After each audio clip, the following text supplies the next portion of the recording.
Hello, fellow traders. 'Tis I, the Rumpled One, coming to you on Wednesday, August the 18th. The year's 2021. Let's talk trading, making trades. This video is for educational purposes only. Your results may differ from mine. Making trades. Making a trade. What do? You click the button, you're in the trade. You click the button, you're out of the trade. So what do I mean by making trades? Well, usually we talk about having a plan, and then you stick with the plan, and then you record what happens, and if your results are in line with what you were going for, then you stick with the plan. But if they're not, then you're going to have to maybe make a major overhaul of the plan, or maybe just a minor adjustment. But you'll have to wait and see, right? So, with everything going on in the world right now, we can see what happens if you don't have a plan and you don't have a plan B, how things can just get out of hand really quickly. Now, one of the things we talk about repeatedly is about having your stop loss and having your risk management, the amount you're willing to lose per trade. Because, in your plan and when you're making a trade, put that trade on, you don't know if that trade's going to be a winner or not. I mean, every time you make a trade, you're hoping, you're wishing, you're wanting that trade to be a winner, give you the opportunity to exit that trade with a profit. But we know that sometimes when we enter trades, we're not going to get the opportunity to exit with the profit. We're going to have to exit with a loss. And we just have to make sure that loss isn't any bigger than what we allowed for. Because once you allow for that loss to get bigger, you're on the road to ruin. Because you've heard the statement that the market can stay irrational much longer than you can ride it out, because you just don't have that big of a bank. And part of that has to do with your position size. I mean, you can have $1,000 account, and if you trade $1 a pip and it goes against you 100 pips, that's 10% of your account. But if you were trading a penny a pip, that's what, 1% or 0.1% of your account. So you have to keep your position size, in accordance with your stop loss, so you manage your risk. And it's just that important. So when we take a look at the charts here, let's look at the Walmart chart here. You can see this hour, we broke through the previous hour's high. Now this is interesting. Let me switch time frames here. I just cranked up the computer. Okay, here we go. So you can see here, we hit the Walmart line at 50. We broke through the previous high and actually shot up to 80. So I'm not sure what happened this hour to make the market spike like that. But, if we have our plans here, we took the trade. Doesn't look like we were threatened with the stop loss.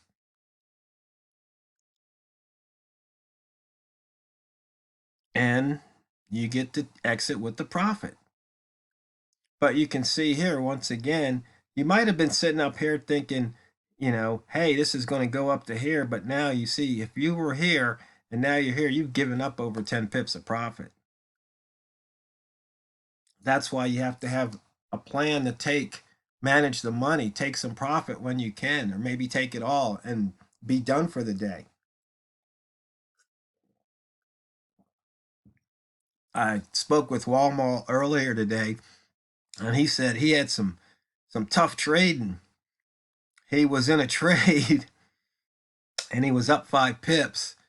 And by the time he had the thought, maybe I should just take the 5 pips, the market reversed on him 10 pips. So he wound up taking a 5 pip loss instead of a 5 pip gain. And that's something that we haven't seen, but there was a couple times over the past year or so we were, sitting in trades, and just so happened we were short, and the next thing we know, the market dropped 50 pips, and we were just happened to be on the right side of the trade, but could it just as easily been on the wrong side of the trade. So you have to be aware and make those trades accordingly. So let's just take a look here. So we can see we've got the M5 highest low here. Prices dropped down about 3 pips. So there was money to be made on that particular short there. Actually, let's take a look here. That 5-minute candle. There must have been news. I hadn't even looked at it. Okay. In and out of the previous day's lower wick zone. And it looks like we've taken out the pivot, taken out the weekly pivot. And let's see. Yesterday's pivot was missed. So today's pivot was hit. Once again, 2 consecutive misses in a row out of 150 only happened 10 times. So usually if you have a missed pivot, you want to fade the pivot the next day, at least on the pound, based on statistics. And once again, you can see we took out the pivot. The rats.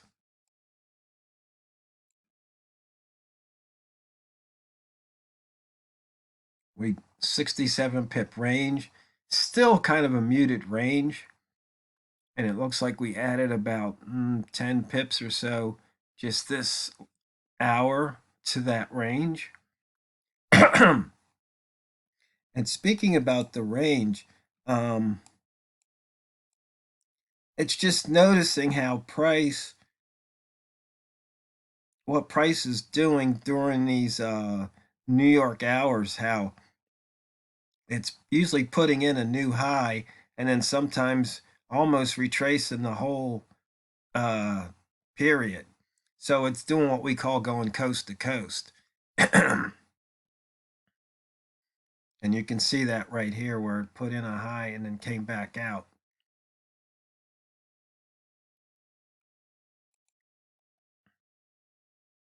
The buy zone, once again, you can see here price dipped right back to the daily open, took off, took out the pivot.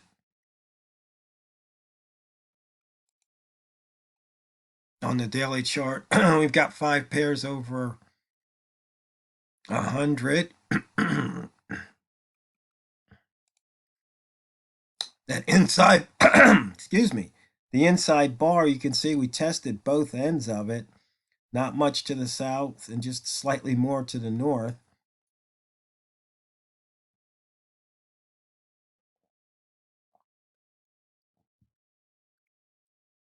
But I would imagine price is going to escape this area possibly tomorrow again. 123 pips above the yearly open. And this is kind of interesting here on the with the seasonalities put in there. So it says it peaks in early August and decline into September. So let's take a look.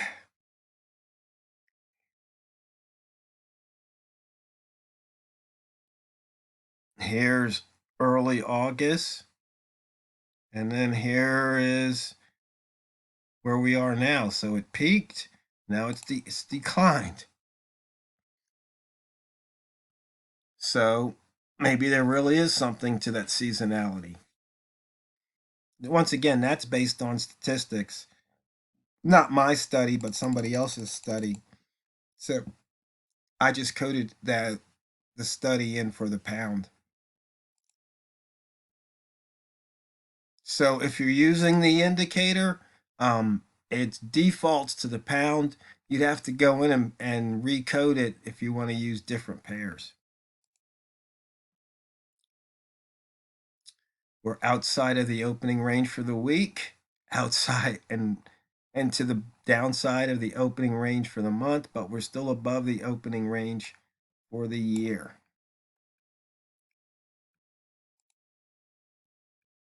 On the weekly, we still have 3 gaps that haven't filled, halfway through the week now.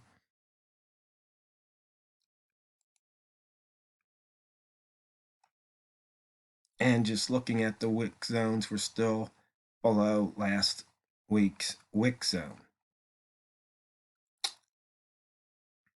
I'm trying to think, were there any other questions? I don't think I got any questions. Somebody had asked me something about the timelines again. There's an indicator, TROHHMM lines, where you can type in the hour and the minute, and then it'll plot a horizontal line based on the open, high, low, or close. I can't remember all the different settings on that indicator, but you can give that one a try. But you can see here we're right on the edge of the rat zone.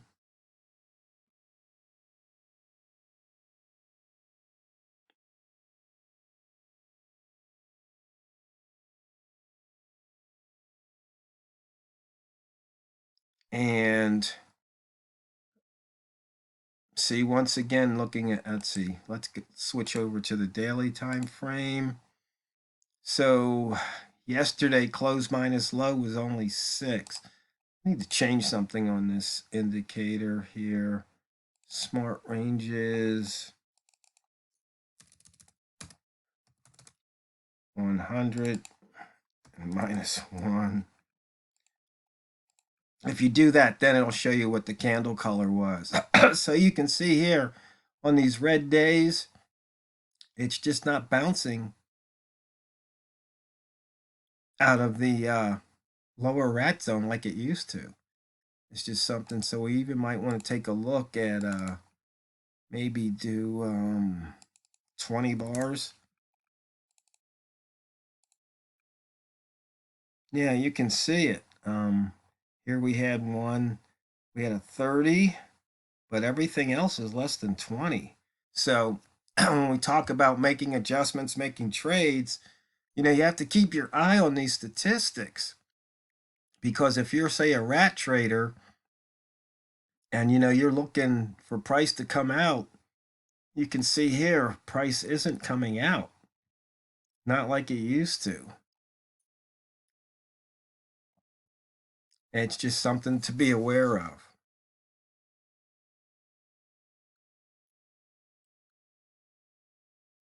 And so when it comes to making trades, you have to keep your eye on the plan, but you have to watch what's going on in the market, and you have to learn how to make these adjustments.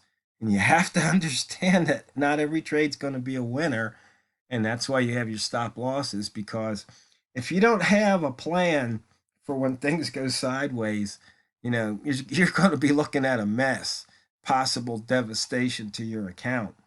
So, fellow traders, I hope that helps. Keep those questions coming if you have any.